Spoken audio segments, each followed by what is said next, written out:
Hi, I'm Lori Grunin, Senior Editor with CNET, and this is the Nikon D7000. When it comes to mid to high-end SLRs, I'm not looking for whizzy new features, bold redesigns, or insane burst rates for either myself or the shoppers I advise. To me, the perfect camera in that class just gets out of the way between my eye and the final photograph, and sometimes video. But shooting with the D7000 frequently came close to delivering the photographic rush in a way I haven't felt in way too long. It's not the right camera for everyone, and it's not the best at everything. But its combination of design, features, performance, and photo quality for the price earns it an editor's choice. There's a variety of new Nikon tech in the D7000 over older models, including a new Nikon-designed 16.2 megapixel sensor coupled with its XP2 processor. With this pairing, Nikon ups its analog-to-digital conversion to 14-bit processing. There's also a new metering sensor and more sophisticated autofocus system. It's also Nikon's first DSLR to rise to 1080p HD video, albeit only at 24 frames per second. And the body's construction incorporates an all-metal chassis with magnesium alloy covers. The rest is polycarbonate. It's also sealed against dust and moisture like the D300S. It's not a lightweight camera, but it feels very sturdy and well built, with a solid grip and enough heft to offset the weight of many heavy pro lenses. The viewfinder's lovely, especially compared to the dim, squinty ones found in the cheaper SLRs. It's relatively bright with 100% scene coverage, an optional grid overlay, and large autofocus area indicators. Rubber covers hide the connector for composite and HDMI video, USB, and a mic and proprietary GPS connector. There's also a cleverly designed movie/live mode switch and dedicated record button. The location of the lock release button for the release mode dial on the D7000 is toward the back instead of the front as it is on the D3S. It's a subtle change, but I find it easier to use this way. I can hold it down with my thumb while turning the dial. Nikon has moved the control for selecting among the autofocus modes to a clever button dial combination. And the camera uses a redesigned battery grip that supports AA batteries in addition to Nikon's proprietary lithium-ion power. Of course, I still have a few quibbles with the design, though there are no showstoppers. For instance, Nikon sticks with the traditional vertical arrangement of buttons down the left side of the LCD. They feel identical, which requires that you pay a little more attention than I'd like when you're using them. The photo quality is first rate.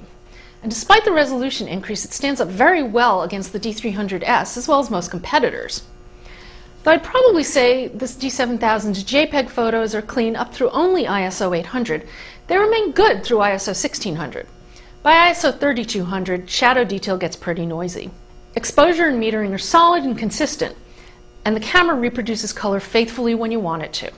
However, when you compare the neutral picture control setting to all of the others, you can tell that the camera's pushing the contrast to the point where you actually start to lose shadow detail. The video looks solid, but not standout. It's sharp, but there's a little more color noise and moire than I'd like. The full-time autofocus is pretty useless. Not only is it too easily confused, like most contrast autofocus systems, it hunts a lot. For all intents and purposes, with the exception of burst shooting, the D7000 runs neck and neck with the 60D for speed, and they're both really fast. Shooting with standard single-point autofocus feels almost instantaneous most of the time. And while the automatic autofocus is equally fast, it's just as bad as all other auto AF systems. It chronically picks up the wrong subjects. It's got 2 saved setting slots on the mode dial. It's less powerful than the settings banks in Nikon's older mid to high-end SLRs, but it's a more practical, straightforward implementation that means they're more likely to get used. There are 2 SDXC card slots, which is both unusual and welcome, and you can configure them in functional ways, for overflow, backup, RAW versus JPEG, video versus still. Though it offers a maximum of 3 shots for exposure bracketing, it can handle up to a 2-stop interval, which is unusual. Plus, it has a novel 2-frame under-over bracket, which I imagine can come in handy for some people.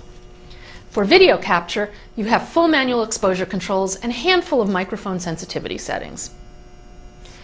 The D7000 looks like both a compelling, cheap alternative to the D300S and a significant upgrade over the D90 for not a lot of money.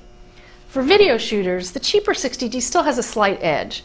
Though many indie videographers tend to prefer 24p, at least it's nice to have the 30p option. But it's hard to argue against the better coverage for the viewfinder, faster burst shooting with a deeper buffer and fast autofocus and more durable body construction.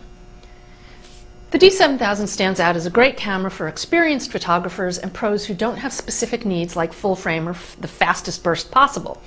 It's expensive for a first DSLR, and there are plenty of sub-$1,000 models to fill that need.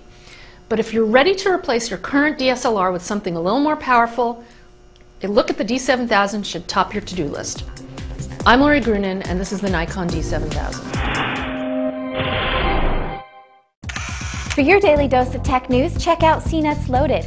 It's packed full of the latest tech news highlights that matter to you. Find out the latest gadgets or the coolest gizmos, all that and more Monday through Thursday at cnet.com/loaded.